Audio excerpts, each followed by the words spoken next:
is Salim Risk. I'm going to explain about nuclear fusion, nuclear fission, and the three types of radiation.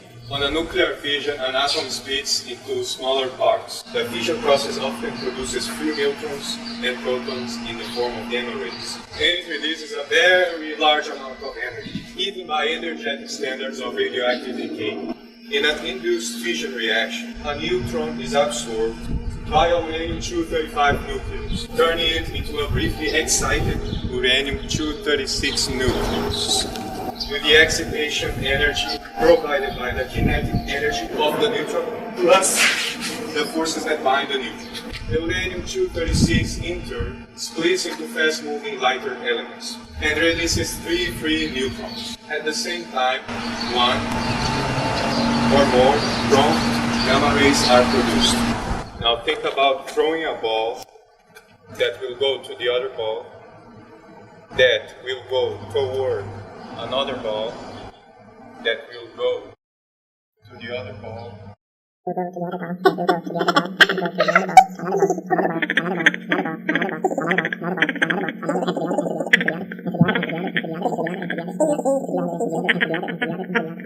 Well, in fission, a neutron hits the neutrons, which divide into fission fragments with liberated neutrons. This liberated neutron will do the same process over and over and over and over. So they will be hitting each other, doing like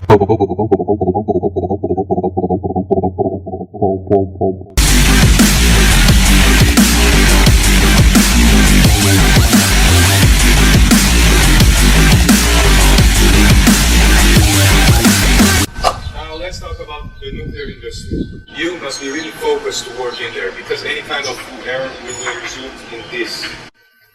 In a nuclear industry, there are nuclear reactors that control nuclear energy. They are used at nuclear power plants for electricity generation and propulsion of ships. Heat from nuclear fission is passed to a working fluid, which runs through turbines. These either drive a ship's propellers or turn electrical generators. Nuclear generated steam, in principle, can be used for industrial process heat or for district heating. Some reactors produce isotopes for medical and industrial use, or for production of plutonium for weapons. They have heat and cooling generators. The reactor core generates heat in a number of ways. The kinetic energy of fission products is converted to thermal energy when these nuclei collide with nearby atoms. The reactor absorbs some of the gamma rays produced during fission and converts their energy into heat. Heat is produced by the radioactive decay of fission products and materials that have been activated by neutron absorption. This decay heat source will remain for some time, even after the reactor is shut down. A kilogram of uranium-235 converted via nuclear processes releases approximately 3 million times more energy than a kilogram of cool burned conventionally. A nuclear reactor coolant, usually water but sometimes a gas or a liquid metal or a molten salt, is circulated past the reactor core to absorb the heat it generates. The heat is carried away from the reactor and used to generate steam. Most reactor systems employ a cooling system that is physically separated from the water that will be boiled to produce pressurized steam for the turbines, like the pressurized water reactor. But in some reactors, the water for the steam turbines is boiled directly from the reactor core. For example, the boiling water reactor. Another radical example of the use of fission is the atomic bomb, which was tested in the Manhattan Project, and after that was ordered by the President of the USA, Truman, to launch the bomb in Hiroshima.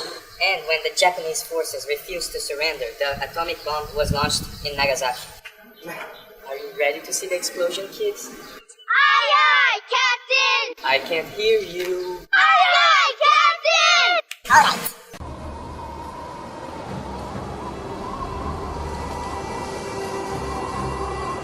After falling for 43 seconds, time and barometric triggers started their firing mechanism. Uranium bullet fired down a barrier into a uranium target. Together they started a nuclear chain reaction. Solid matter began to come apart, releasing untold quantities of energy.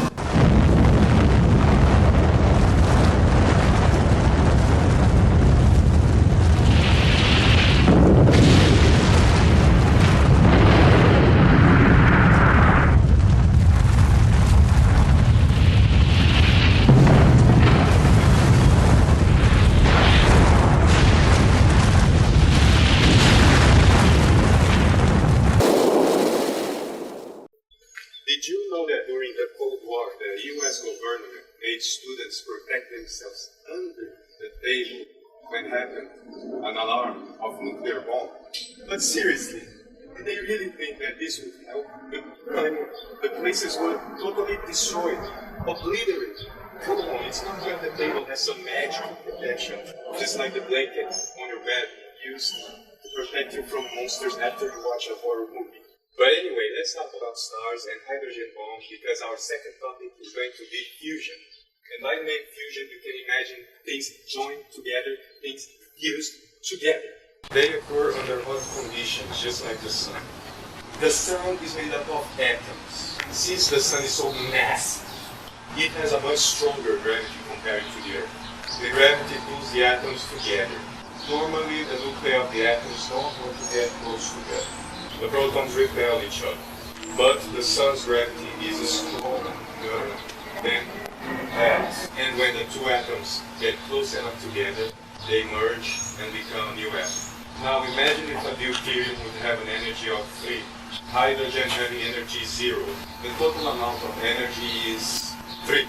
When the sun fuses those two atoms together, a new type of atom is produced called helium. 2 protons and 1 neutron at its nucleus. And the energy to keep them together is 2. That is because the other energy is photon and carried away. So the total energy is still 3. The energy of the photon can get out of the sun and go to the Earth. Another way that fusion can be executed is by hydrogen bomb. The hydrogen bomb was created by the USA during the Cold War, and it is much more powerful than the atomic bomb.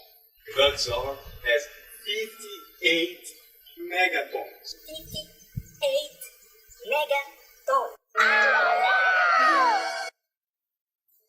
Now, are you ready to see the hydrogen bomb? Ready! Okay, I'll show you.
Now let's go talk about the 3 types of radiation called alpha, beta, and gamma.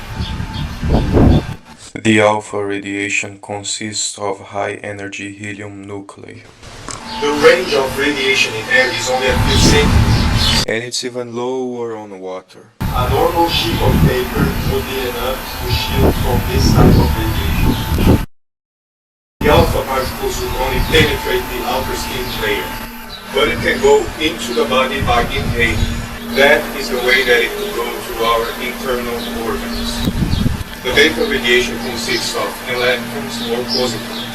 They have a lower mass than the alpha particles. They can also go deeper into the skin. By inhaling beta radiation, you can have severe radiation exposures into the body. The beta radiation can be shielded by a few centimeters of glass. However, the process of shielding may produce X-rays. This could be in turn intercepted by panels made of heavy metal. The gamma radiation are photons, so they penetrate easily. But the intensity can be reduced by several centimeters of thick lead. That is how the radiation is presented to us. I will go now. Until the next time. Até a próxima.